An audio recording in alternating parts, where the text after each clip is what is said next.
शुभ प्रभात, जय हिंद। मेरे सामने कुछ बोलने के लिए रखा गया है, पर जब भी मेरे सामने कुछ रखा जाता है तो वो शब्द नहीं निकलते, क्योंकि अगर मैं पढ़ के बोलूँगा तो मैं शायद दिल से ना बोल पाऊँ। तो सबसे पहले यहाँ उपस्थित अधिकारीगण, हमारे सेवानिवृत्त ऑफिसर साहिबान, जीसीओ साहिबान, पूर्व सैनिक, गैलेंट्री अवार्ड विजेता, वीर नारी, हमारे खोए हुए साथियों की पत्नियां, जो मातृशक्ति यहाँ पे है, शायद हमारी अगली पीढ़ी जो बच्चे हैं, आज के इस समारोह में आप सबका अभिनंदन। क्योंकि मैं एक वर्तमान में सैनिक हूँ, मेरा आपसे एक आग्रह है। असम राइफल और सेना, जैसे आप जानते हैं, इनका जीवन और मृत्यु आत्मा और शरीर का साथ है, पर कुछ एक टीस है मन में हमारे असम राइफल के सैनिकों के। आप उनको एक बार सुनिएगा सर, और मैं चाहता हूं कि आप अपने माध्यम से सरकार से जो कुछ हो सके अगर आप कर सकें तो इसके लिए भी हम आपके सदैव आभारी और ऋणी रहेंगे, क्योंकि असम राइफल एक ऐसी फोर्स है जिसको कोई आराम नहीं मिलता, जिसका कोई पीस स्टेशन नहीं है। जब से असम राइफल का जवान ट्रेनिंग सेंटर के अंदर जाता है और जब से रिटायर नहीं होता, तब तक वो सिर्फ ऑपरेशन में रहता है। ये एक फोर्स है दुनिया की जिसको शांति या पीस क्या होती है इसके बारे में नहीं पता सर। विडम्बना ये भी है कि हमारा जवान जो मिजोरम में है, आइजोल में तैनात इंडो म्यांमार बॉर्डर में सर, वो आज बहुत खुश है क्योंकि वो कश्मीर जा रहा है और कश्मीर में पलटने जाना चाहती है वापस पीस एरिया में। पर हमारा जवान सर कश्मीर जाना चाहता है। हमारा जवान चाहता है कि हमारी ऑल पटले कश्मीर जाए। हमारी फोर्स ने श्रीलंका में लड़ाई लड़ी सर, और सबसे कम कैजुअलिटीज पूरी सेना और असम राइफल की सर। त्रिंकोमाली, बटिकलोआ हमारी पलटने तैनात थी सर, और हमारी एलटीटी के साथ झड़प हुई, पर हमारी फोर्स की कैजुअलिटीज नहीं हुई सर। जम्मू कश्मीर का सबसे बड़ा ऑपरेशन 7 असम राइफल के नाम है, और उनके ढाई वर्ष के कार्यकाल में सर उन्होंने 150 से ज़्यादा आतंकवादी मारे, पर उनकी खुद की कैजुअलिटी 2 से 3 हुई। असम राइफल में एक बहुत खूबी है सर, यौवन और बुढ़ापा एक मिल के साथ में आता है। तो आपको यहाँ पे 60 साल का एक व्यक्ति AK-47 के साथ जो आकार पे खड़ा है रिटायरमेंट के सर, वो और एक 20 साल का लड़का जो अभी ट्रेनिंग से बाहर निकला है, ये साथ ऑपरेशन करते हैं सर। उसका एक्सपीरियंस, उसका अनुभव और इसका जोश, इसको मिलके जो निचोड़ निकलता है उसको असम राइफल बोलते हैं सर। हम अपने आप में असाधारण हैं, और हम चाहते हैं कि राज्यपाल महोदय आपकी अनुकंपा हमारे प्रदेश के जवानों, हमारे ऑफिसर्स, जेसीओ और वीर नारी, और कल आपने मुझे एक बहुत अच्छी बात बोली थी कि उत्तराखंड की ताकत उत्तराखंड की महिला है, और भी कई बातें राज्यपाल महोदय ने बोली, और मैं क्योंकि अपनी माँ को देखता हूँ तो मैं आपकी बात से पूर्णतः सहमत हूँ कि उत्तराखंड की महिला भोर से लेके बिल्कुल शाम के वक्त तक 12 घंटे सर कार्य करती है। सबसे जब पहले उठती है और सबसे आखिर में सोती है, और उत्तराखंड की महिला के कारण इस देश को इतने सैनिक मिले। और उत्तराखंड का जो सैनिक का एक हमारी संस्कृति है, वो उत्तराखंड की माँओं से आई है। तो हमारा उत्तराखंड की माँओं को बहुत बहुत नमन सर, और आपने इस बारे में कल बताया और इस बात से मैं पूरी तरह सहमत हूँ। मैं अब आपसे रिक्वेस्ट करूँगा सर, मैं जानता हूँ कि अनाउंसमेंट होगा, पर मैं खुद आपसे रिक्वेस्ट करना चाहूँगा कि आप मंच पे आएँ सर, और आप हमारा मान बढ़ाएं, आप हमको हौसला दें, आप इनको इस बात का आभास दिलाएं कि असम राइफल का सैनिक किसी भी सैनिक से कम नहीं है। और असम राइफल, क्योंकि आप असम रेजिमेंट के हैं सर, तो आप आधे तो असम राइफल्स के हैं ही सर।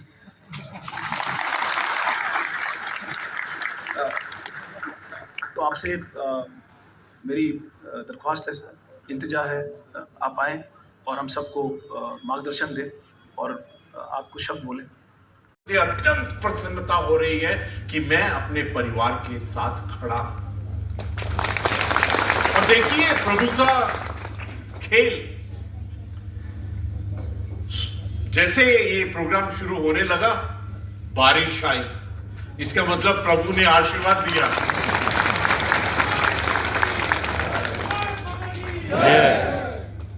और उसके बाद में आज का दिन 15 फरवरी और मैंने 15 कोर को कमांड किया है। मुझे ऐसा लग रहा है मैं 15 कोर के अंदर ही आ गया हूं। भगवान का जो आशीर्वाद है हर एक चीज में है। 2025 का साल है। हमारे प्रदेश ने सिल्वर जुबली मतलब 25 साल पूरे किए हैं। हमारे लिए ये बहुत अहम का बात है कि हम पूरे राष्ट्र के अंदर में अपना कौन सा स्थान और उस स्थान को किस प्रकार से प्राप्त करें, निश्चय लेने का, संकल्प करने का, रिजॉल्व करने का ये साल है। मुझे बहुत खुशी है कि वैसे तो हम सब जगह कहते हैं कि उत्तर प्रदेश सेना बहुल्य प्रदेश है। यहां पर हर घर के अंदर में एक फौजी है। और सच्ची बात तो यह है कि जिसने भी बेल्ट डाली हुई है, टोपी डाली हुई है और हृदय के अंदर में राष्ट्र प्रेम है, वो सैनिक है। और मुझे तो ऐसा लगता है कि हर एक उत्तराखंडी सैनिक है।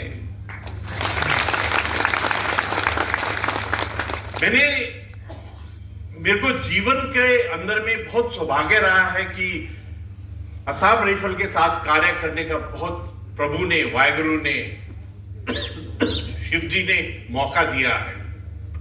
सबसे पहले मैं जब कमीशन होकर Assam regimental centre happy valley Shillong में गया तो वहां पर तो असम राइफल का भी तो गढ़ है। तो ऐसे लगा कि भगवान ने उसी गढ़ के अंदर में भेजा है।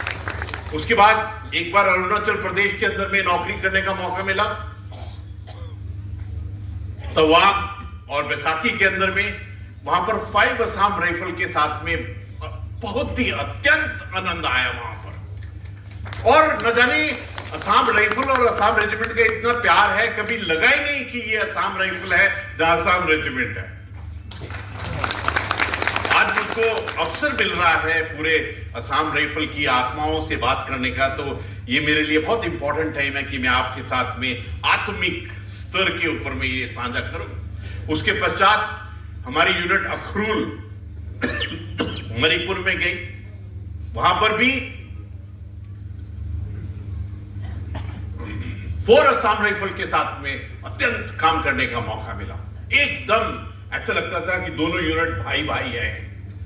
उसके पश्चात में श्रीलंका में भी आपकी यूनिट के साथ में बहुत कार्य करने का मौका मिला। और दो नाम जो डीजी साहब ने, दल लखेरा साहब ने बताए, ट्रिंकोमली और बैटिक्लोवा, हमारी यूनिट दोनों ही जगह में रही। तो आज मुझे ऐसा लग रहा है कि प्रभु ने मुझे एक अवसर दिया है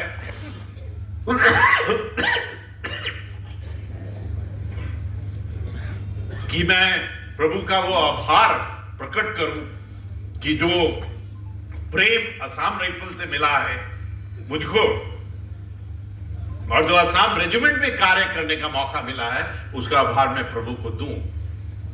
मेरे लिए आप सब मेरा खास परिवार है। आप में से कभी भी किसी को कोई तकलीफ होती है, प्रॉब्लम होती है, आपके लिए राजभवन के दरवाजे खुले हुए हैं। अगर आप किसी कारणवश नहीं आ सकते हैं तो आप चिट्ठी लिखिए, जहां कोई भी इंफॉर्मेशन दीजिए।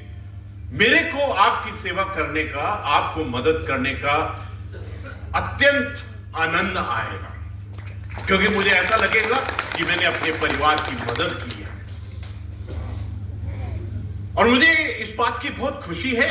ये आमतौर पर लोगों को मालूम नहीं है, क्योंकि ऐसा लगता है कि असम राइफल है, नॉर्थ ईस्ट है, लेकिन सबसे बड़ा जो सीक्रेट तो यही है प्रभु की कि 11,000 वेटरन्स यहां पर असम राइफल के हैं। 7,000 से भी ज्यादा अभी सर्विस कर रहे हैं।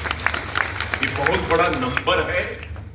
और मुझे ऐसा लगता है कि ये परिवार ये शिव जी के आशीर्वाद से ही है। इसलिए मैं एक बार फिर कह रहा हूं कि आपकी कोई तकलीफ, कोई प्रॉब्लम, कोई चुनौती, कोई चैलेंज आपके लिए राजभवन के और गवर्नर का दिल आत्मा और राजभवन के गेट हर वक्त खुले हुए हैं।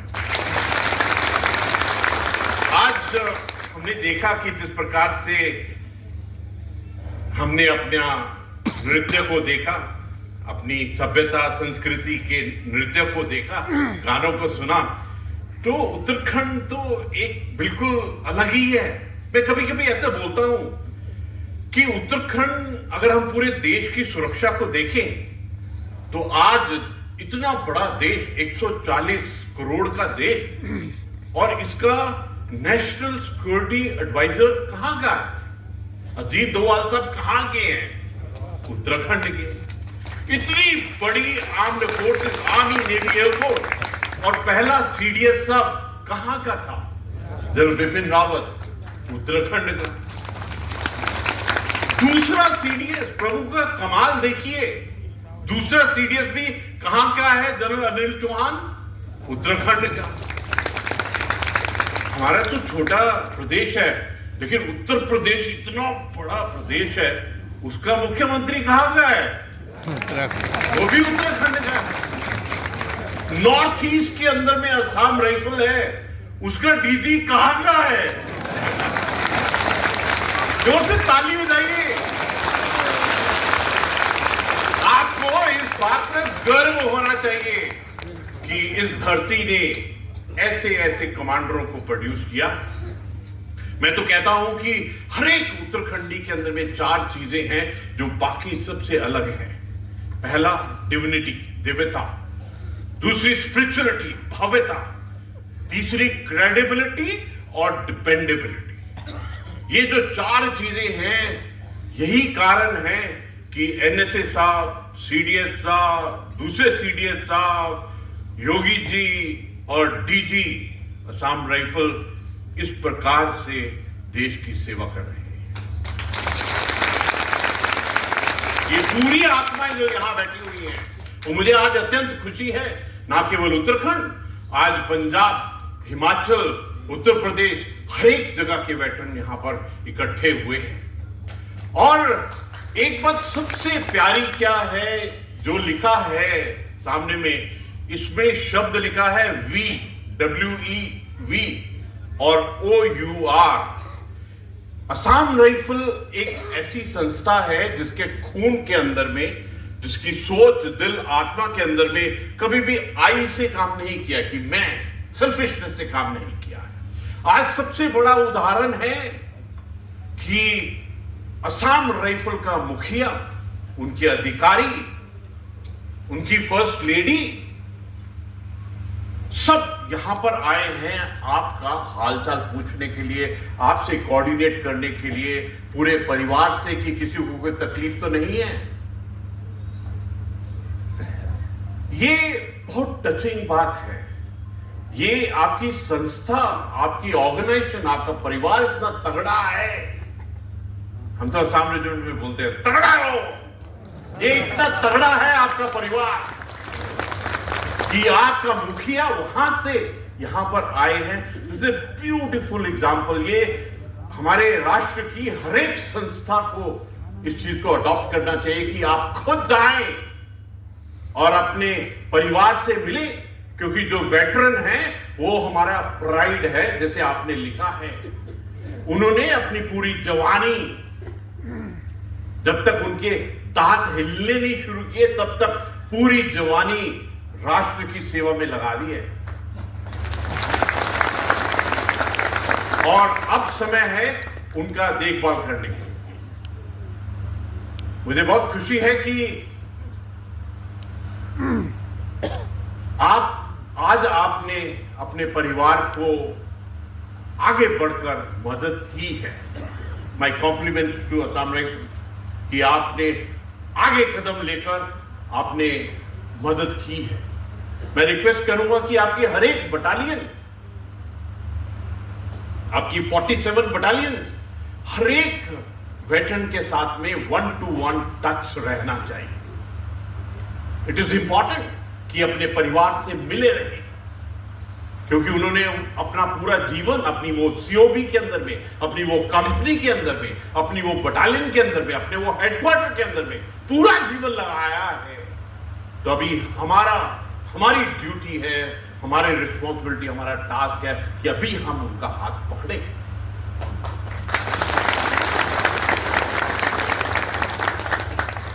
माननीय प्रधानमंत्री जी, माननीय रक्षा मंत्री जी, चीफ ऑफ आर्मी स्टाफ, अभी कुछ दिन पहले ही मैंने चीफ ऑफ आर्मी स्टाफ साहब को रिक्वेस्ट किया कि यहां पर आई कैंप लगाया जाए।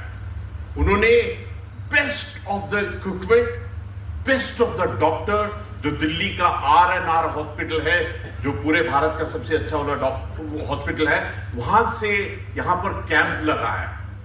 मुझे बहुत खुशी हुई कि हमारे एक्स सर्विसमैन ने उसका यूज किया। अभी भी मैंने CDS साहब को रिक्वेस्ट किया, कल ही एक नया ECHS का एक्सटेंशन खोला गया है। मैंने उनको रिक्वेस्ट किया कि जो प्लेन्स का मापदंड है कि कहां ECH होना चाहिए, कहां CSD एक्सटेंशन होना चाहिए, पहाड़ के लिए वो लागू नहीं है, क्योंकि जो हमारे फॉरवर्ड इलाके हैं, जो हमारे अगले वाले 9 डिस्ट्रिक्ट हैं, उसके अंदर में तकलीफ भी ज्यादा है। इसलिए जरूरी है कि नंबर ऑफ CSD एक्सटेंशन और जो ECHS काउंटर हैं वो और भी आगे ले जाने की जरूरत है। लेकिन आपको स्पेसिफिकली अगर किसी को भी कोई अगर ताली मारनी है तो जोर से बजाइए। आज का दिन परिवार में तकलीफ